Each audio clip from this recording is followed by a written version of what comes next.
Well, hello, my parking money friends. Welcome to spring, and welcome to the podcast.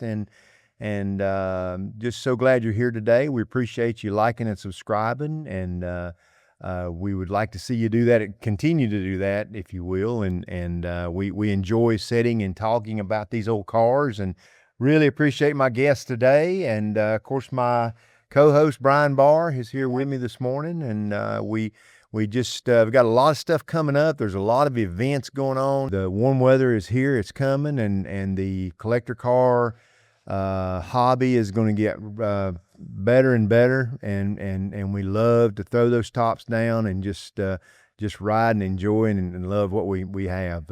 My guest today is my friend Don Whitehead over here. He's from California. We won't hold that against him, but Thank you.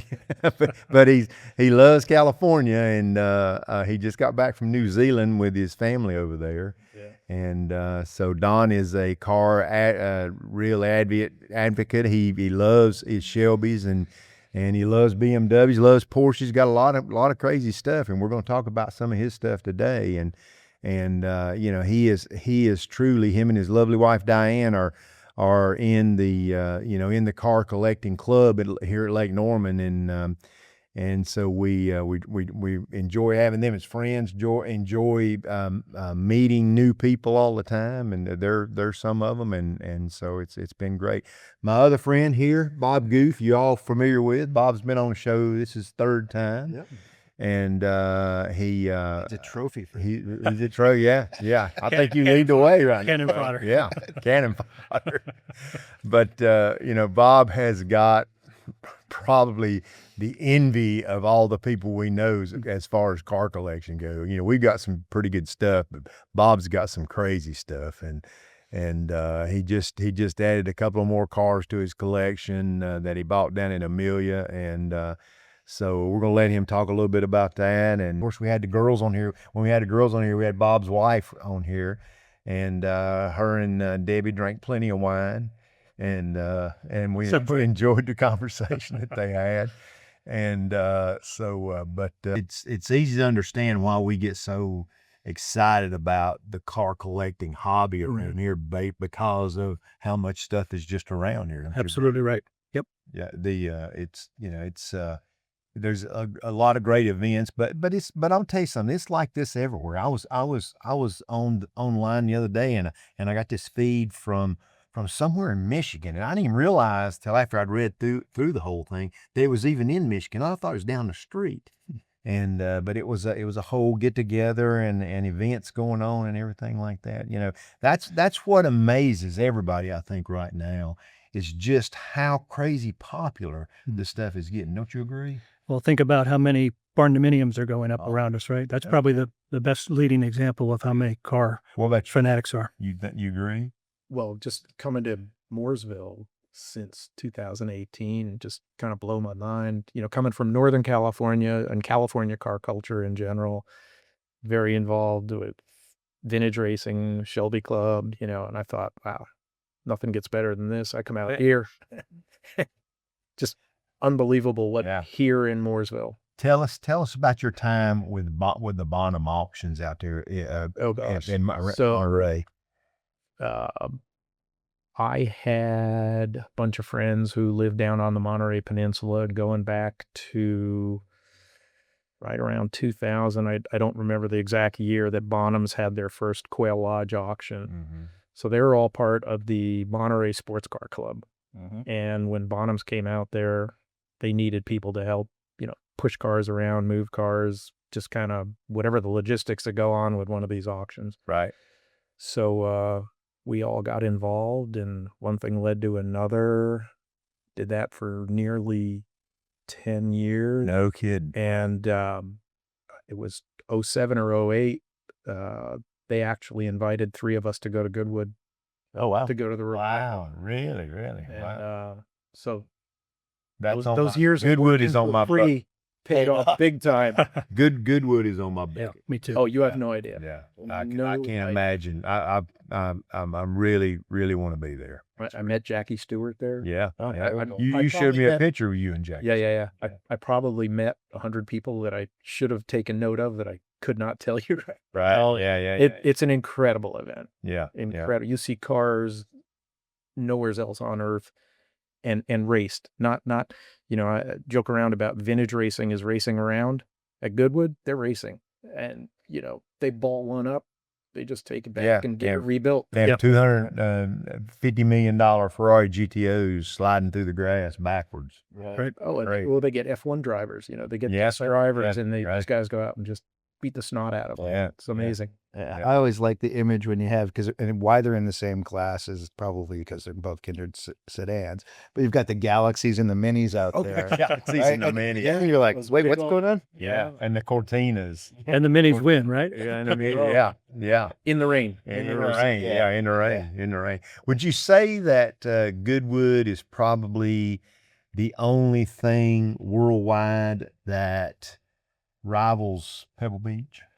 Different altogether. Yeah, I would think of it as apples and oranges a little bit. Pebble's a car show. Yeah. Right. Mm-hmm.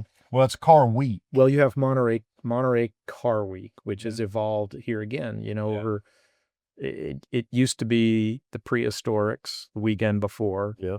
And that was, people who knew would go to that, and for $30 you'd see all the cars that would cost you $200 next weekend racing. Right. During the week there was a couple of auctions and something like maybe the little car show in Pacific Grove. Somebody put together a little rally. Right. Nowadays, you've been out there, right? Monterey Car Week it goes on like 10 days. Yeah. And it's a car show just driving around. Yeah, and you can't get around. It's become impossible to navigate. Yeah. You got to pick a few events you want to get there early, and that's it for that day. Yeah. Right. And and the thing about it is, guys, we talk about this stuff, and I used to be in the same boat, thinking, it's wine and cheese, it's people with their nose up in the air, blah blah blah. But it's not that way anymore. I mean, it's become such a average Joe kind of a deal, as far as from a spectator standpoint and also from a participant standpoint. Yeah. So if you're talking about Monterey, parts of it are absolutely that way. I mean, if you're just happen to be on the Monterey Peninsula, you don't need to buy a ticket to anything to see some phenomenal cars. Yeah. Just driving around and talk to people. But there's big ticket events. I mean, we had our Shelby in the Quail one year. And it's a good thing Diana's not here. She's got better stories than me. But anyway, the Quail is an invitation event. Yeah. It's not cheap. And as a spectator, it's not cheap. So they limit the attendance, which is cool because it enables the great local food, there. great wine. There's a wine story goes with it. Oh, really? So of course Diana's wandering around and having the time of her life, and she goes over to one of the vendors, and they're, here's a wine tasting, and she goes, "Oh, that's good," and if maybe we'll get a bottle of that. It was an $800 bottle of wine. We're not getting a bottle of that. There's a reason it was really good. Yeah. Also, the thing that they built out there, they had a press conference with it here not too far back, but they built called the 10 Tenths Club. Yeah. And it's actually, did they say if they were ever going to add condos or buildings to car barns to that? I believe they are. I believe Mr. Hendrick's already planning to build a large one there, and I think there are plots for other car barns as well. They told us in the meeting the other night, they built the track, and they built this one section that had dirt bank, and paved it yet, but it had dirt banking on it. And Jeff Gordon was riding around on a 4-wheeler, and he went onto the banking of the track, and he got to the end of the banking, got off the 4-wheeler, walked back, and said, "You have to tear some of that down." He said, "We're going to kill somebody." Kill everybody. He said somebody's going to overcharge that banking big time if it stays up like and then that. they named it the Gordon Drop, right? Gordon Drop. Yeah. That's cool though, that the way they've got that 2 courses. You can run it, counterclockwise or clockwise. Yeah. They really thought about that. Not at the same time. That would be really interesting. That's called a figure 4 race. And you can break it in half as well. They've got 2 different tracks. 2 different courses, yeah. That can be. Yeah, not at the same time, yeah. I thought it was interesting in that, they had the Roval there at the Speedway. Right. And when I went out there for some Ford driving events, they ran the Roval, and it was pretty fun. A lot of concrete. But what I didn't think about, all that damn concrete, all the walls. And no runoffs. Oh, no runoffs. Yeah, absolutely. The first time I drove the Roval, I hadn't been in a race car in 10 years. We jumped in the Champ car, a little, 325E. My first stint is at dusk, and it starts to rain. But you live to tell about it. Well, you remember our friend Tom Cotter? He took a bad lick out there. But that's when I forget, who did they say the track designer was? I forget. They said, I'll think of it. Yeah. But they've designed it with a ton of runoff either way. Yeah. It's a good, fun, safe club course. Yeah. Be cool to see those TA cars out there. I thought it was funny when they had the press conference, Rick Hendrick and Marcus Smith's like, well, we got these cars, and the only place we can ever run them is the racetrack, and the roll's not really super suited. And now we can get them out here on 485, but if we do that, we're going to go to jail. So we decided it'd be better just to build a racetrack. Yeah. And so it's gonna be kind of cool. I mean, and I don't know. It's going to be interesting to see if joining the club, what the accolades are. Have you heard anything about that? I don't know that the details are out there yet, or at least I haven't heard them. I expect it's going to be a pretty high ticket item. Oh, I expect. Yeah. I think we'll also have a chance to experience it through other events. I think Haggerty will likely have events there. Right. Yeah. A lot of those connections will come through for this, I think. Yeah. It's well, we already, Ann and I already were talking, could we get Epic Air out there? Yeah. So that'd be really That would change things up. Oh, yeah. That would make Epic Air epic. Yeah. Epic Air. Epic Air is a group that Brian Air-cooled Porsches. helps with, the air-cooled Porsches. And they have some big events. And boy, that's the first time we saw Ann's car Saturday. Yeah, was it? Yeah, that was I hope you're fine. Have you seen it? Did you see it? Oh, yeah. That was cool. That's quite a story behind that car, too. I didn't. What's the story? I didn't know it. Well, maybe you know it better than I, but it's her friends. Yeah, go ahead. Yeah, she, a very dear friend of hers, always had, was a 911 guy. Yeah, right. And Robert passed, and she had, the wherewithal and some means. We should get her on the show. But I don't we will. I don't want to steal all her thunder, to kind of honor him and buy, the Porsche of her dreams. And she's definitely wanted that era car. Right. And we got talking, and I'm like, that car was on her boyfriend's wall, her wall, somebody's wall. Exactly. Back in the day. It was on all of their walls. Yeah. And of all of them, the 911 Carrera is legendary, especially the 27 RS, right? Yeah. So, and they brought him into the U.S. They were in 74, 75, you could get a U.S. spec Carrera. It had a 911S motor in it, so it didn't have the hot rod motor from Europe with mechanical injection and all. And she wanted a Targa and all this other stuff. And I'm like, I need to find a Carrera, get a coupe, blah, blah, blah, blah. Well, we found one of 174 U.S. spec Carrera Targas. Wow. No kidding. And it may be, we're trying to dig down in there, it might be one of a handful that are in that gold and tan color combination. Oh, no kidding. Yeah. So a great car. Yeah, that's not. Bought it at the right time. You don't see that color on a lot of Porsches. Yeah. And she's just left that thing absolutely as it was from, When you got it. Yeah. And just cleans out. It cleaned up really nice. She did go through the drivetrain and the motor and all that stuff. So. And it's a fun car. Yeah, absolutely. Yeah. Well, you just got back from Amelia Island not too long ago, and of course you made some big moves down there. Right. So tell us a little bit about, and they'll pop up on the screen as we're talking about them, but tell us about the cars that you found down there. Yeah, it's a bit of a long story, but I'll give you the short version. I went down there with one particular car in mind. Don's familiar with this whole list that I had in mind. The one that I really, a lot of fun to watch. the one that I really, really wanted, simply just got away. I just couldn't chase it as high as it went. What was it? That was a really rare Ferrari 365 GTC. Just about 180 of them built. Okay. Yeah. Beautifully restored car. And I think to your regular theme here, in terms of the auctions overall, it was an exceptional car and it went for an exceptional price, and it deserved that price. The auctions, I would say, overall were a little soft, particularly for cars that were not exceptional. Really? But there were some that fell through the cracks. Well, it's just like the old saying, great cars will always bring great money. I believe that I will always believe that. Yeah. So there were 2 cars we did come home with. One I did not plan to purchase. We were walking through the Gooding auction, looking at the different cars. Oh, so you didn't buy both of them at Broad Arrow? No, one came from Gooding, one came from Oh, Broad Arrow. okay, got Yep. it, yeah.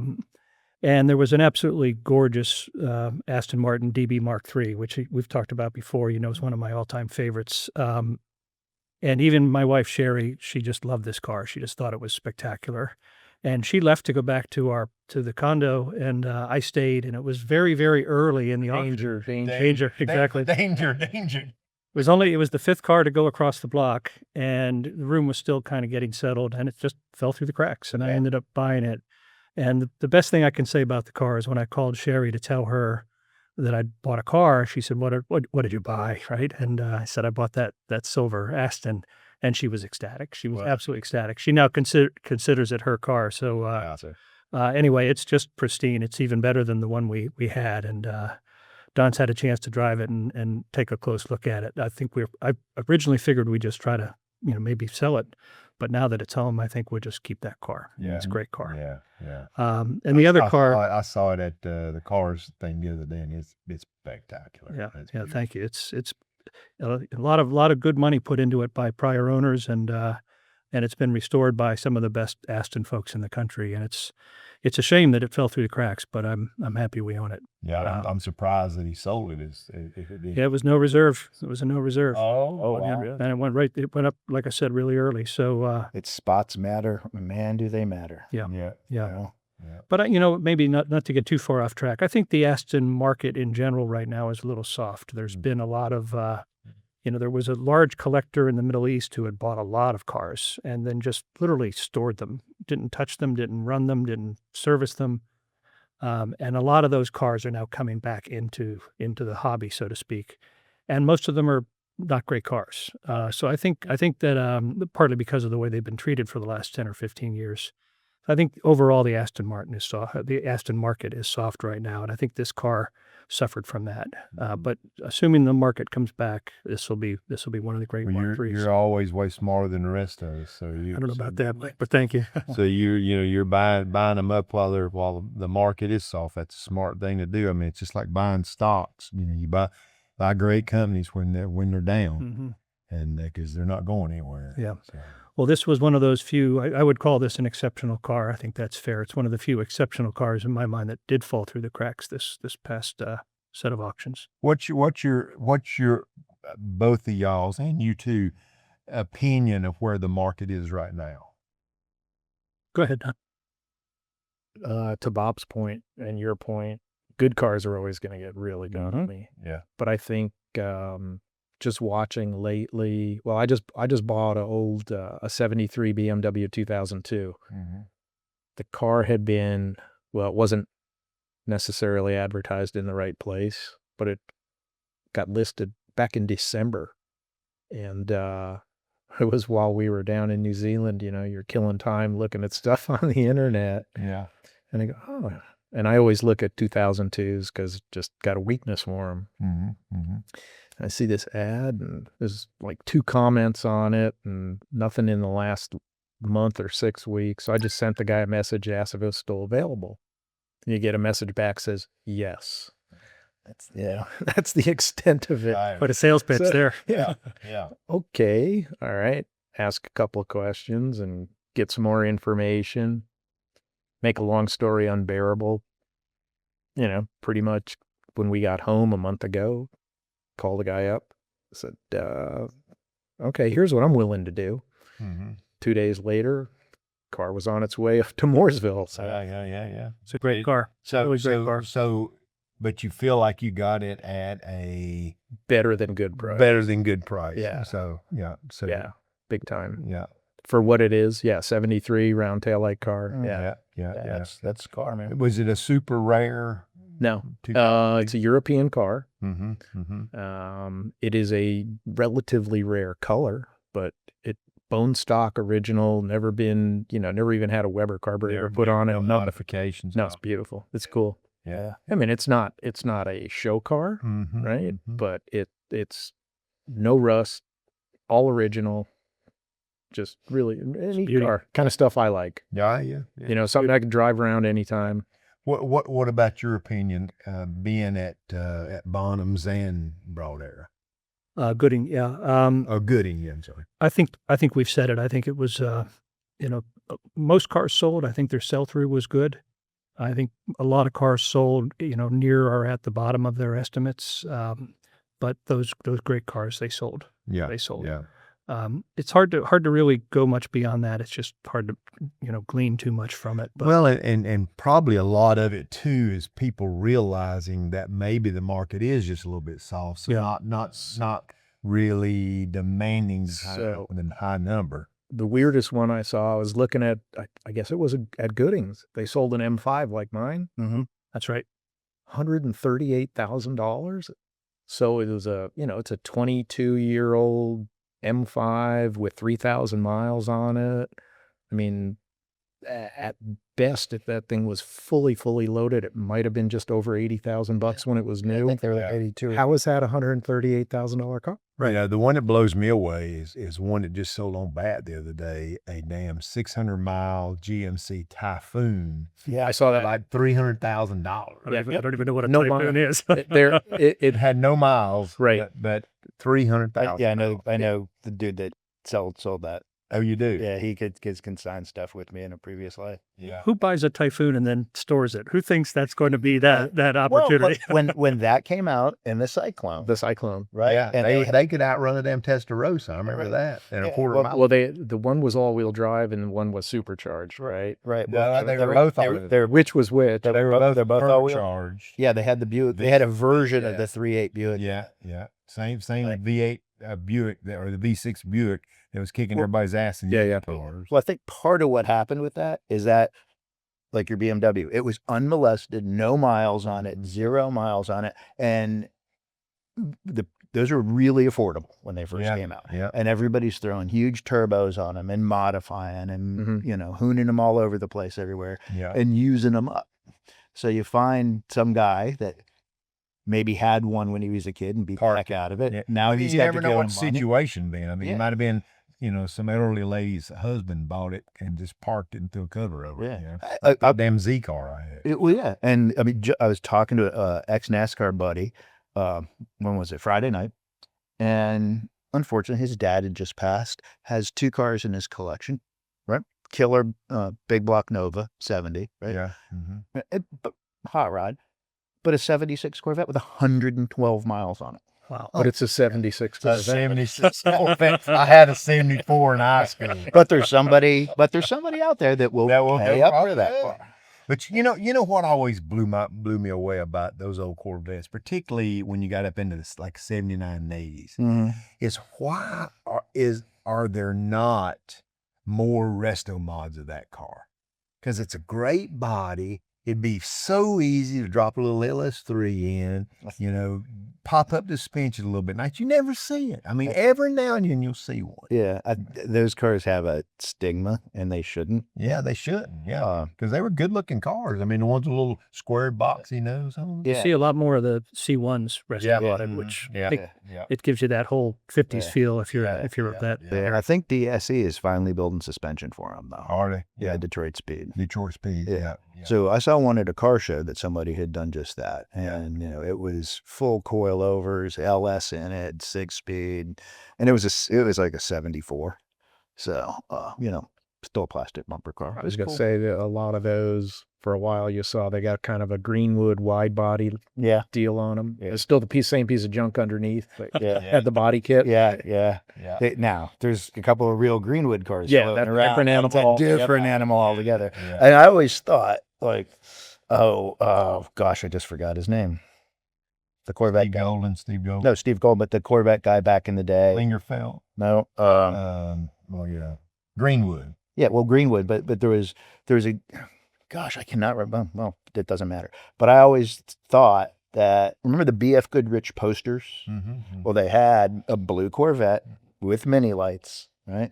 And a Le Mans gas filler back where that should have been, and just the right spoilers on it, Mm-hmm. and little tiny fender flares. Mm-hmm. And I saw one of those, and I do have the picture of it. I'll send it to You're you. not Dustin. talking about Dick Gulfstream. That's exactly who I'm talking about. Dick Gulfstream. Winner. Yes, winner. Hey, Dick Gulfstream cars. And I'm like, that, the Mulholland Drive vibe. I thought it'd be really cool to build something like that. Wow. You know? Yeah.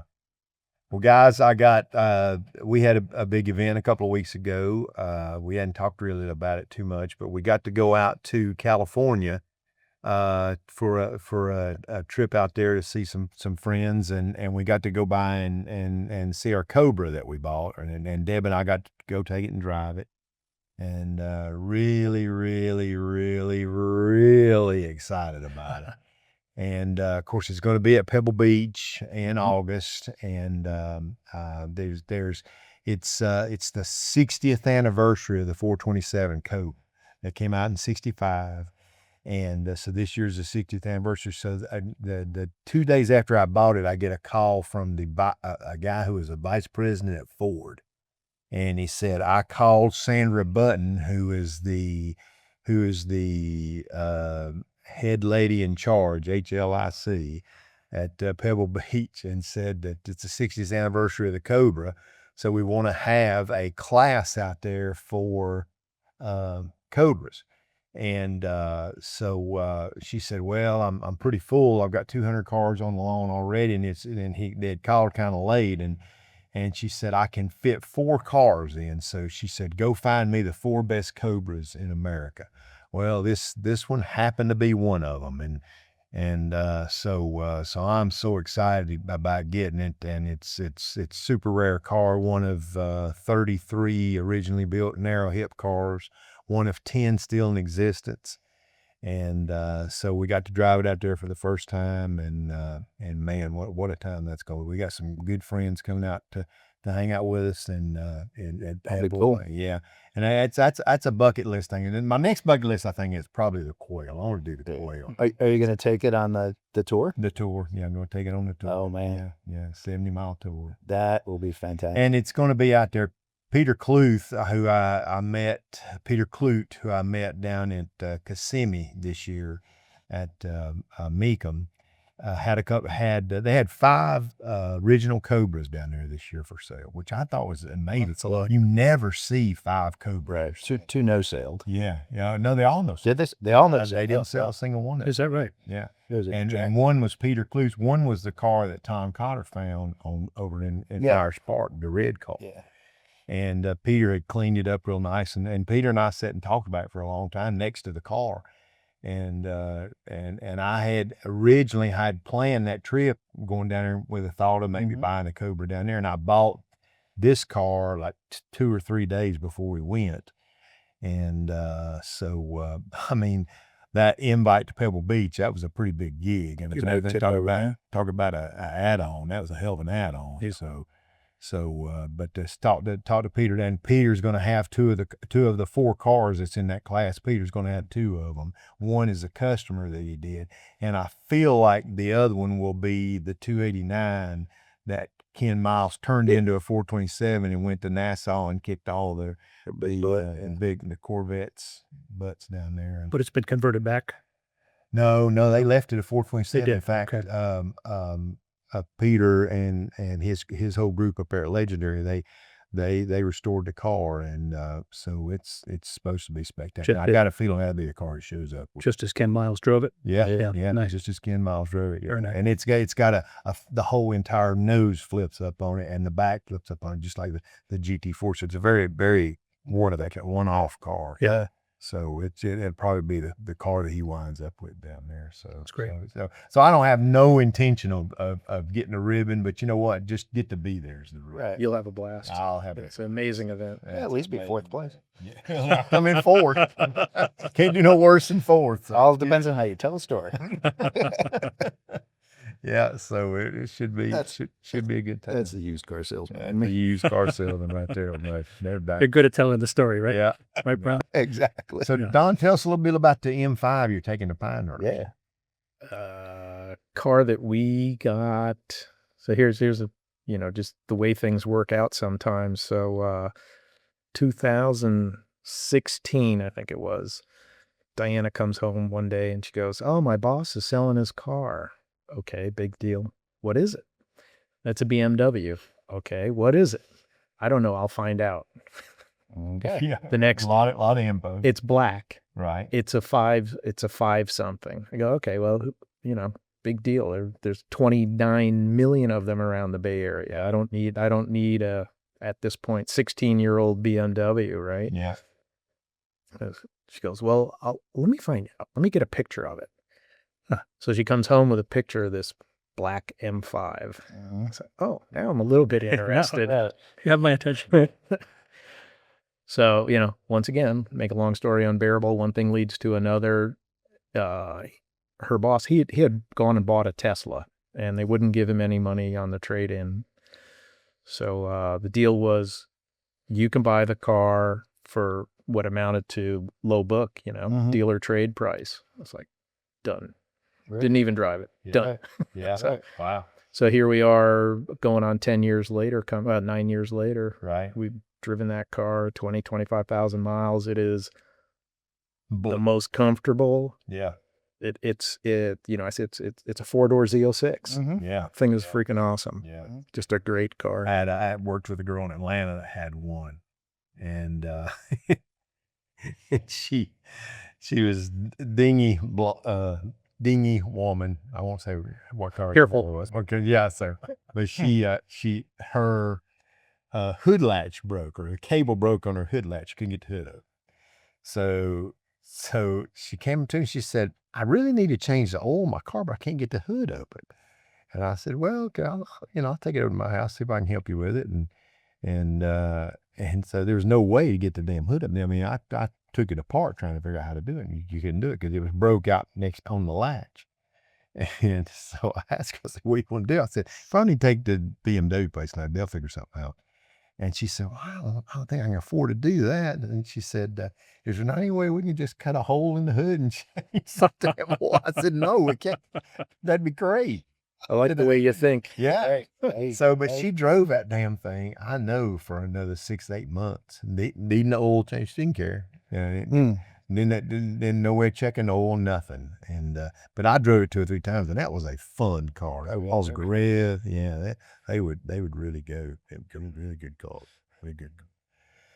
So what's going on with your collection? Anything new other than the ones you just bought? I know you've got everything working with your art and everything at your shop, and I'm really impressed. Well, thanks, Mike. Yeah, we've got a couple of restorations going on. As you know, we've got the DB4 that we talked about Yeah, briefly last time. Right. That's now in the stage of metalwork. Yeah. It's all the Superleggera body has been peeled off of the car, so it's now How just. hard was that to do?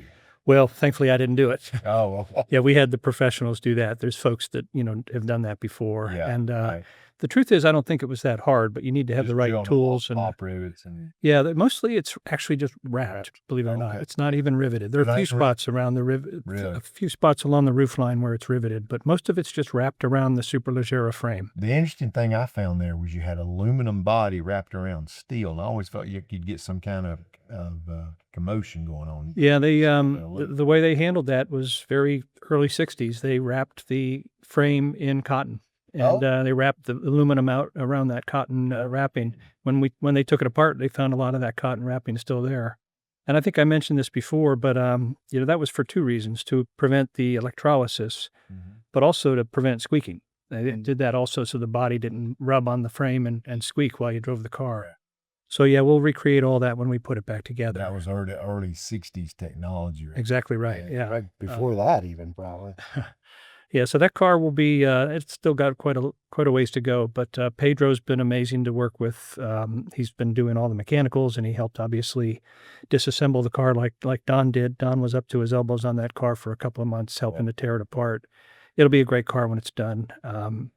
The other project we still have going on is the Ferrari, the 250 Elena up in Pennsylvania. Yeah, I forgot about that. So that one we're going to make some decisions later today, actually, on the final paint samples, and really? and then sometime the next month it probably ought to be painted. So it's not going back to the original color. It is going back to the original is, color. okay. Yeah, it's just it's a tricky color to match. Again, just like the Dino we talked about, not because of the color, but because of the sheen, because of the way they did metallic in this car, it wasn't flakes. It was actually almost just powder. Yeah. So you have to get just the right amount of that mixed in to get Yeah. the right feel. You know, So- Bob, you are working on a world-class collection. I mean, you truly are. I appreciate that. Well, you are, and I mean, it's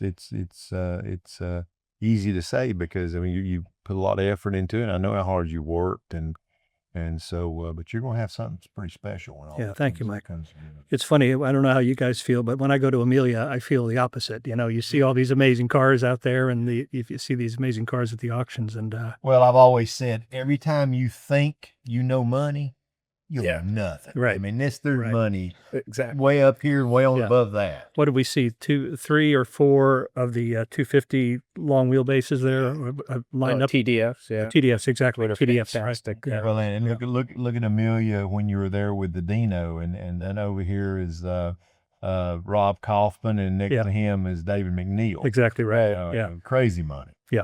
Yeah. So But no, it's still fun. Well, that Still fun. that lineup right across from us, there was the BMW, the M1, the Audi Sport Quattro, the Lamborghini Miura, and the 288 GTO. It's like, right, really? Right. Yeah, right. What are we doing here? Exactly right. But you know, I mean, you think about the pressure that the guys like at Broad Era, the auctions, RK, RM, and then the concourse on top of that of the people that they have to know. Their contacts. Their Amazing. It's The year round. Yeah, and you know, I think if you'll recall when I think it was either last year, year before last, when Ledbetter was down there buying all those cars at RM. You know, you bought that Senna and a couple other of the Lamborghinis and the Sen. We saw the one Ferrari, the Spider. California. Yeah. Yeah. One bit. I'm selling the car. Yeah. Wow. Yeah. Wow. Man, that's crazy. By the way, we're hoping that Mr. Hendrick's class is a non-judged class. Well, yeah. See which way he wants to award Right. himself. You know, it seems a little lopsided. I don't know. Yeah, there Could be a 1, 2, 3 finish. Yeah. right. There will We be. get 1, 2, 3 on that one. Yeah.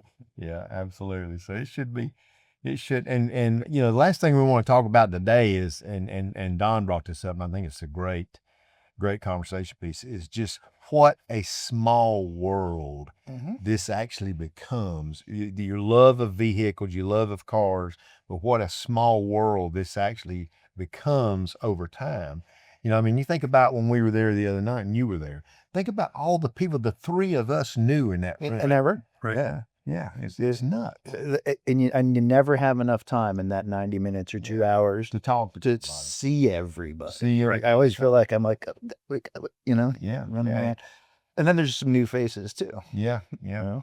You know, What I like, and they're a little quiet, is that, you know Brian Abdullah, the photographer, Focus Films and all that. yeah. Yeah. And those guys are 30-somethings, young 30-somethings, and they're in there and have a passion for it all, and they all have stuff that they love, but they're there, with it's the breadth of the hobby. Yeah. You should mention you're talking to your buddies out in Northern California that said, "Hey, we're coming east for this Trans Am event," and you realized it's the one right down the road, right? Yeah, So exactly. it's not just And local either. Yeah. So they're bringing those those in each car. They are the historic Trans Am group. Oh. So these are guys I've known for 20 plus years now. Yeah. And a really good friend of mine is coming out. I do not know if he's got a car in the event. A couple other friends I know have cars in the event coming out, but I got involved with them back in 05. I just showed you the picture of that Bud Moore car. Yeah. Now, my buddy Brian does not own that car anymore. I'm not sure who does, but Was the Budmore Cougar? no, this was the George Fulmer. George Fulmer car. Yeah. Okay. Yeah. But the group altogether is California based. Mm-hmm. Just terrific group. I mean, you want to talk about guys who appreciate cars for what they are and have no problem spending all the money to make it right and then go out and race it. And hammer it. Yeah. Right. And they put on a show, they're racing around, but trust me, these guys, they beat on these cars mechanically. Yeah. But The they first make sure they don't touch each other. Yeah. The first time I ever saw that, live, the historic Trans Am stuff, and Rob was running a Camaro, I think. Kaufman was running a Camaro. Yeah, initially he Yeah. had a I think it was a Warren Agor Warren A. that Canepa put together for him. Yeah. And they're just driving the snot out of these things. And they sound phenomenal. They sound phenomenal. I don't know if he's coming. Is Tommy Drucey coming out with I do not know. with the Chaparral to the Hall? I the do Jim not Hall know. Camaro. He puts that thing up. You can find it on YouTube and stuff. He's out in the streets doing donuts in the Trans Am car. He's that guy who just like, yep, it's perfect, but now I'm going to go have a blast with it. That's incredible. I mean, but you wonder how somebody like Haggard, Dale Ledbetter was laughing the other night when he was one of the guys that's supposed to take people out around the track. And so he jumps into his Z06 and he's going to take him out and just show him how to haul ass. He looks over and Spencer Gates from Haggard Insurance is his ride. Let's go with. Right.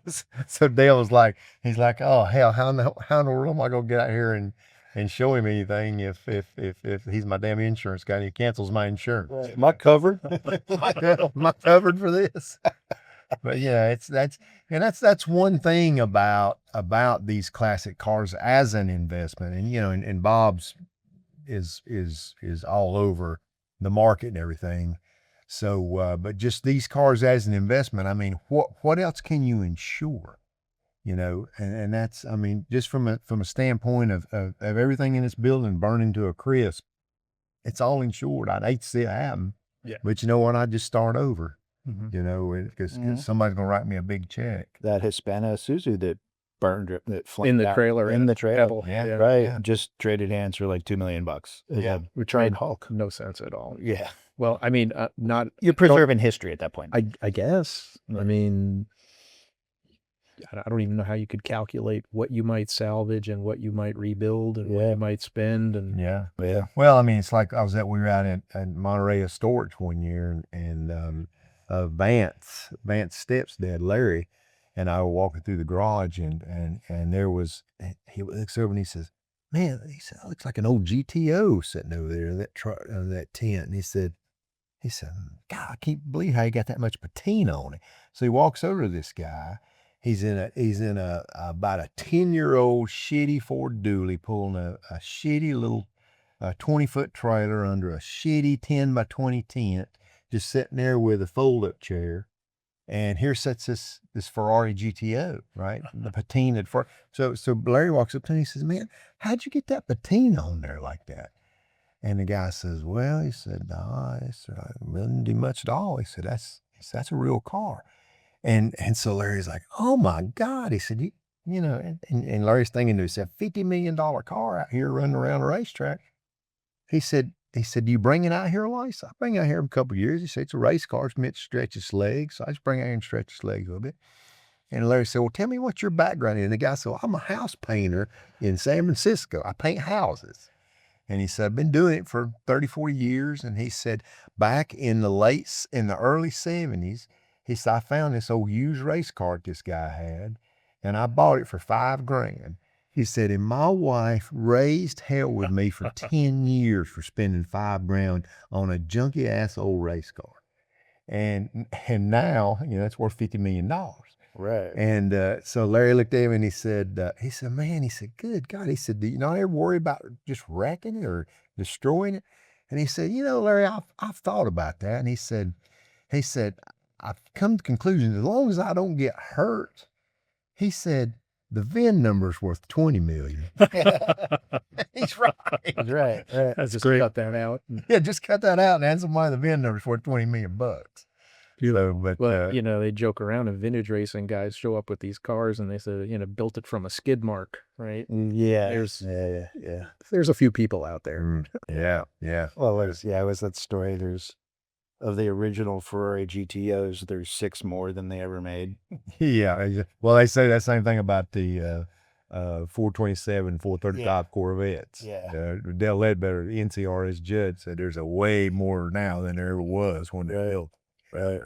Yeah. Yeah. There's some telltale things you you can do and can't do. Yeah. We see that a lot in the Chevelle world. I expect. You know, you get into the Chevelle stuff, you can clone an LS5 or an LS6 pretty easy. You know, at Mecum in Houston, I think right now, I saw yesterday. I was looking around, and there's an LS6 Corvette, 71 LS6 Corvette. wow. That would be great. And now I think that's right under the radar. I don't think that's going to be anything that anybody would go crazy over. But that's a damn 425 horsepower Corvette. Right.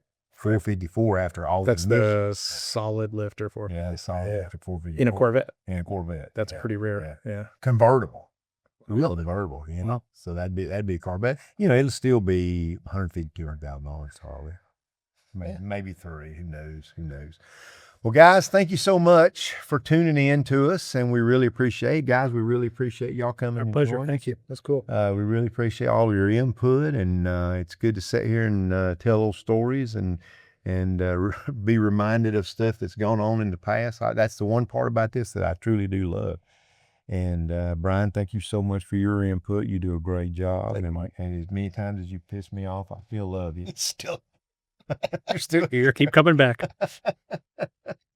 So that pretty well wraps up our hour. So we appreciate you joining us, and you know, we'd love to have you back next time. Please like and subscribe. Share it. It's how we get to stay here. So we would love to keep doing this, and every time I try to talk myself out of coming and getting up early to be over here and get this done, somehow I forget about it. So, but I love it, and I'm glad you're here. Love all you guys for joining and being here with us. So keep parking money. Drive it. Drive it.